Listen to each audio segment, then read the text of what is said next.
As we navigate life, we often find ourselves saying things without realizing the impact our words may have.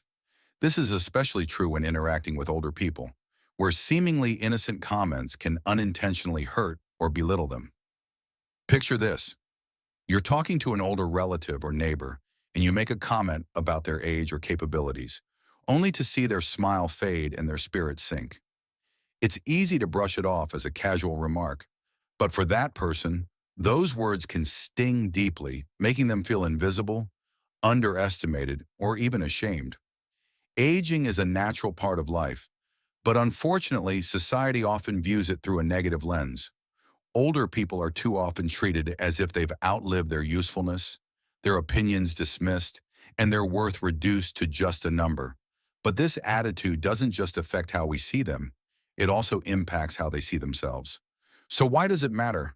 Because respect, kindness, and understanding should always be our guiding principles when interacting with others, especially older people. Have you ever found yourself saying something with good intentions, only to watch that older person's smile disappear? The truth is, we all need to be more mindful of the words we use. By the end of this video, you'll know exactly what not to say to an older person and how to better appreciate and respect them. Let's dive into the 5 things you should never say to an older person. 1. You're too old for that.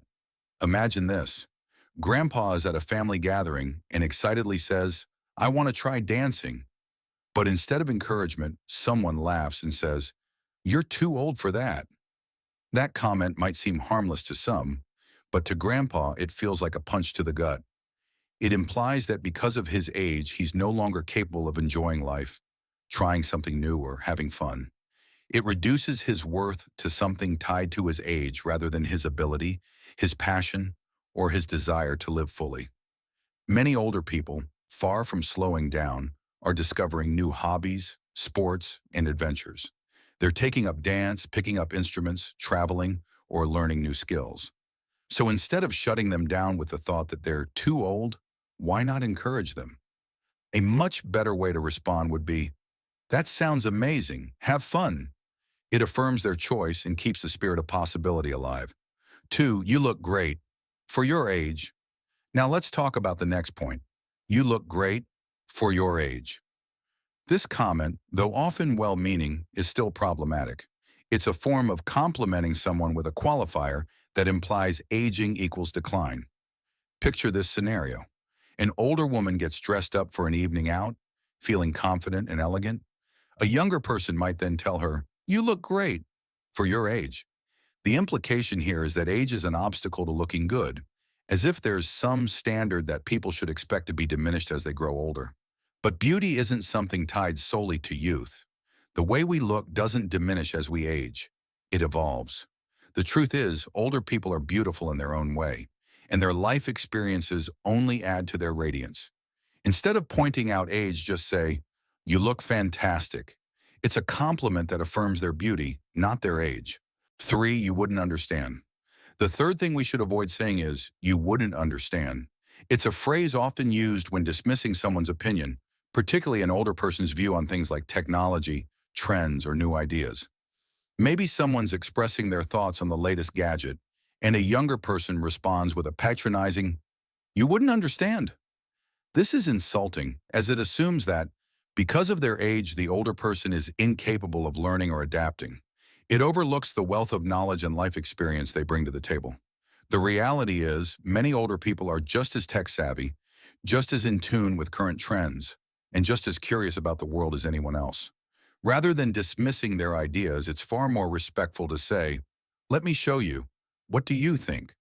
This invites their input, fosters a conversation, and acknowledges that their perspective matters. 4, you must be lonely. Moving on to the fourth point, you must be lonely. This is another phrase that many older individuals encounter, especially if they live alone. It's an assumption that because someone is older or lives independently, they must be isolated or sad. But this couldn't be further from the truth. Many older people enjoy their independence, embrace their hobbies, and have active social lives with friends and family. When someone says, "You must be lonely," it turns their life into a pity story, robbing them of their agency and dismissing the possibility that they may be content. Instead of assuming loneliness, a more thoughtful and open-ended question would be, what have you been up to lately? This shows genuine interest in their life, without presupposing their emotional state. 5. At your age, you should just relax. Finally, let's tackle the phrase, at your age, you should just relax. This one might be said with good intentions, but it often feels like an attempt to limit an older person's dreams and ambitions. Picture this. An older person is excited about starting a new job, traveling, or learning something new, and someone tells them, at your age, you should just relax. This comment is patronizing, as it assumes that older people should stop dreaming or striving for new things. In reality, many people achieve remarkable things later in life. They start new careers, take on new challenges, and experience fulfilling personal growth in their later years. Instead of discouraging them, a better way to respond would be, that's inspiring. Tell me more about it. This acknowledges their enthusiasm, encourages their goals, and celebrates their zest for life. In summary, it's important to recognize the power of our words and how they can affect others, particularly older people. Age should never be a reason to limit someone's experiences, to belittle their worth, or to make assumptions about their happiness or capabilities. By being mindful of the language we use, we can create a world where older people feel respected, valued, and seen for who they truly are. Let's stop saying things that hurt and start saying things that lift others up. Words can either build a person up or tear them down, so let's choose kindness, empathy, and encouragement every time we speak.